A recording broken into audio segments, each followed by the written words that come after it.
Halo, saya Bunihan, saya ibu, saya orang tua dari 3 orang anak, 2 diantaranya autism, dan salah satu dari autism tersebut berusia 12 tahun, nonverbal, sehingga kami memerlukan alat komunikasi visual untuk bisa berkomunikasi sehari-hari di dalam rumah. Saya menggunakan alat bantu visual seperti ini untuk memudahkan menyampaikan pesan serta memahami keinginan anak.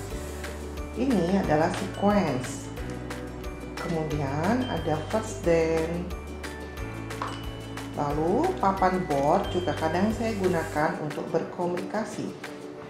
Juga ada dalam bentuk yang sudah potongan dan saya sampaikan satu persatu untuk berkomunikasi.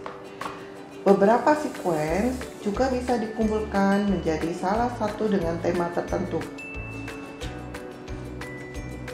Juga ada kartu saku yang biasanya saya bawa untuk bisa menyampaikan informasi apa yang harus anak lakukan.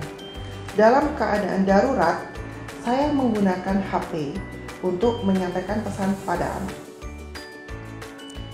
Kami di rumah pada awalnya membuat alat bantu visual dengan memulai benda-benda yang anak-anak sukai.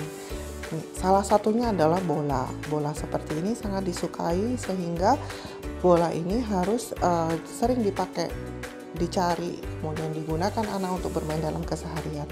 Ini menjadi salah satu modal untuk membuat alat bantu visual yang nantinya akan lebih mudah dipahami anak sebelum kita melakukan komunikasi visual yang lainnya.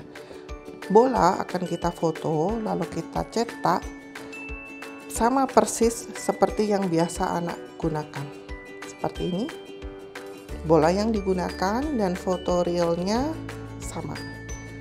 Pada saat anak meminta bola, maka kita akan tunjukkan gambar ini pada anak.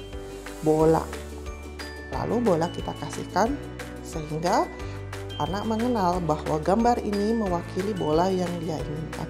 Dan ini harus dilakukan konsisten bertahap sampai akhirnya anak paham bahwa fungsi kartu ini adalah alat komunikasi dia untuk menyampaikan keinginan meminta bola. Ini adalah alat dan bahan yang dapat disiapkan. Kartu bergambar yang sudah di-print dan dilaminating sebanyak 2 set, gunting, double tape dengan foam, velcro atau kretekan, board untuk menempel kartu, board first then untuk urutan kegiatan. Untuk tahapan mencuci tangan, kita ajarkan anak satu-satu. Tahapan pertama dulu membuka keran. Setelah anak cukup siap, maka kita tambahkan kemampuan untuk menuang sabun dan seterusnya sampai anak bisa melakukan sampai tahap 6, berurutan dari tahap pertama sampai tahap 6.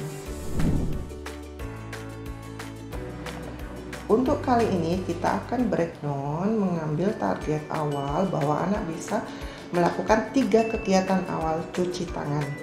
Yang pertama, anak bisa menyalakan atau membuka keran. Yang kedua, bisa menuang sabun. Dan yang ketiga, anak bisa menggosok sabun pada kedua tangan. Hal tersebut kita masukkan ke dalam tabel prosedural yang sudah kita tulis. 1. Membuka keran. 2. Menuang sabun. 3. Menggosok sabun pada kedua tangan. Ternyata latihan cuci tangan juga termasuk dalam latihan motorik halus, kasar, bahasa, kognitif, akademik, kemandirian, dan sosial. Sebagai contoh motorik kasar, anak bisa membuka keran, menggerakkan tangannya. Untuk bahasa, anak mengenal cuci tangan, sabun. Kognitif dan akademik, anak bisa mengikuti hitungan berapa kali dia harus menggosok tangannya. Kemandiriannya bisa melakukan dengan baik sendiri, membuka keran dan bisa menggosok dengan sabun. Bagian sosial, anak mampu merespon instruksi kita saat dipanggil untuk cuci tangan. Potong kartu bergambar.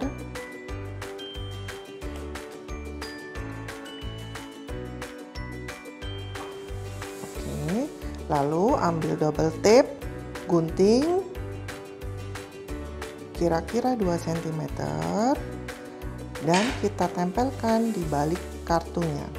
Lalu kita ambil kretekan bagian yang halus, yang serabut kain, lalu ditempelkan pada double selotipnya seperti itu.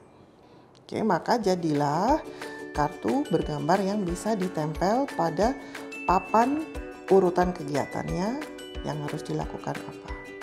Oke, selesai. Kita akan menempel urutan kegiatan mencuci tangan dalam bentuk sekuen seperti ini yang sudah kita print dan kita laminating sehingga tidak mudah rusak jika terkena air.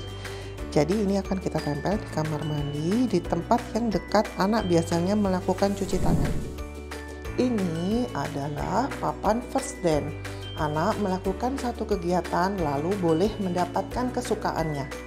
Cara membuat, kita tempelkan kretekan bagian yang kasar pada kegiatan pertama. Berikutnya kita akan coba praktekkan langsung. Misalnya kita ingin anak kegiatan di kamar mandi, buang air besar di kamar mandi dan mendapatkan reward dia boleh bermain Lego sesudahnya. Berarti kita tempel pada kegiatan pertama, lalu kegiatan bermain Lego kita tempel pada kegiatan kedua. Cara menggunakan kegiatan ini secara berurutan, kita sediakan satu tempat. Jika anak sudah selesai cuci tangan, maka gambar diambil dan diletakkan pada tempat yang disediakan. Jika anak sudah selesai mengelap, gambar diambil lalu diletakkan ke dalam tempat yang disediakan. Pada saat anak akan BAB ke kamar mandi, kadangkala anak menolak. Padahal anak harus kita arahkan untuk latihan BAB di kamar mandi. Setelah kita cari tahu informasi apa penyebabnya, bahwa ternyata anak tidak mau atau tidak suka jika keran air nyala. Sehingga perlu kita informasikan bahwa keran air boleh dimatikan. Jika anak masih menolak, kita bisa beri solusi lainnya, anak boleh memakai tutup telinga atau headset.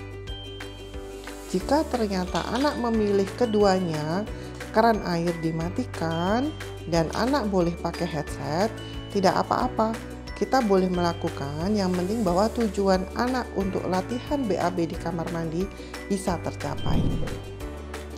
Orang tua harus sabar tentunya dan juga harus terus mencari ilmu-ilmu yang bisa didapat dengan berbagai media yang saat ini sudah tersedia. Dan selain itu, orang tua harus terus mencari energi positif, bertemu bersama komunitas, keluarga yang lainnya, saling sharing, saling ngobrol dengan profesional juga, sehingga ilmunya terus berkembang dan semakin bersemangat untuk mendampingi putra-putrinya di rumah.